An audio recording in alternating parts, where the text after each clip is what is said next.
সবচেয়ে বেস্ট হয়েছিল আনন্দের দিন, স্যাটারডে ছিল আনন্দ।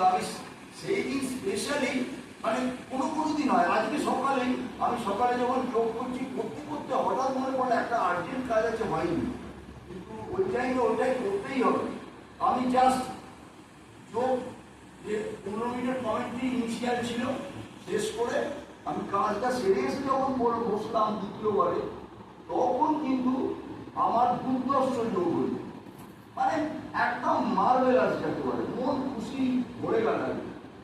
এখন কখন ভালো হয় কেন হয় কি জন্য হয় আমি এক্সপ্রেস করতে হবে, কিন্তু আমার হয় কখনো দুর্দান্ত হয় খুশি হয়ে যায়, আবার কখনো দেখি ভালো হয় না।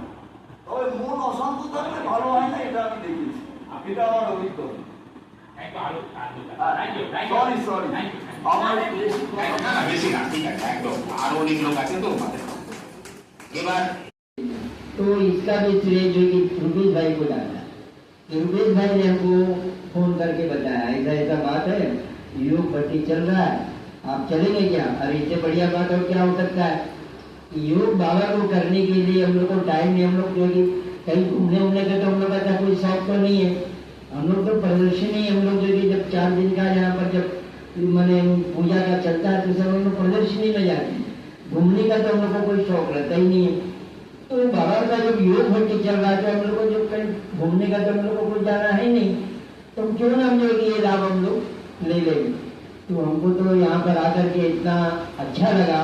जिस दिन पहला दिन हम आए उस दिन तो लग रहा था कि जैसे कि हम कहाँ आकर के बैठे हैं, लगा जैसे कि हमको मधुबन में जाकर के हम बैठे हैं। मधुबन का हमको सीन याद आया, बाबा का जो कमरा में शांतिवन में जो बाबा का बड़ा कमरा जो नीचे में, तो 1 ঘন্টা জানি পারবো, 1 ঘন্টার বেশি কি করে বলবো আমার কোনো আইডিয়া নেই। তো প্রথম দিন এসে নীনামাতার এখানে এসে আমি যোগটা করেছি, এইখানে এসে প্রথম দিন যোগ করেছি। তারপরে সেদিন বেরোচ্ছি যখন নীনামাতা বললো যে পরের দিন থেকে 10টা থেকে 11টায় আসছে না, নীনামাতা বললো 10টা থেকে 11টার জায়গায় আগে যে একজন আসছিল সে আসতে পারবে না, সেই জায়গায় 9টা থেকে 11টা করতে পারবে। এবার আমি ধুম করে হ্যাঁটা বলে দিয়েছি, প্রত্যেকটাই ধুমধাম বলে যাচ্ছি, তারপরে যা হওয়ার হচ্ছে। তো হ্যাঁটা বলে দিলাম, হ্যাঁ বলে এবার আসছি। সেকেন্ড দিন থেকে আমি যোগ করিনি, যোগ হয়েছে। এবং যোগ হওয়ার পরে যে অনুভবটা যেটা বলবো সেটা হচ্ছে এইখানে যোগ হয়েছে, মানে কখন শুরু করছে কি শেষ করছে কিচ্ছু জানি না, আমার কোনো মাথা মুন্ডু কিছু বুঝতে পারছি না, তো হয়ে যাচ্ছে যোগ। তারপরে আমি যখন বাড়ি যাচ্ছি, বাড়ি মানে মেন যোগটা তো শুধু এইটুকু করলে হবে না, ওটাকে মেনটেন করতে হবে সারাদিন করে। তো বাড়িতেও যখন যাচ্ছি তখন কিন্তু যোগ পাচ্ছি, মানে রীতিমতো যোগ পায়, মানে এবার একটু যোগ করবো।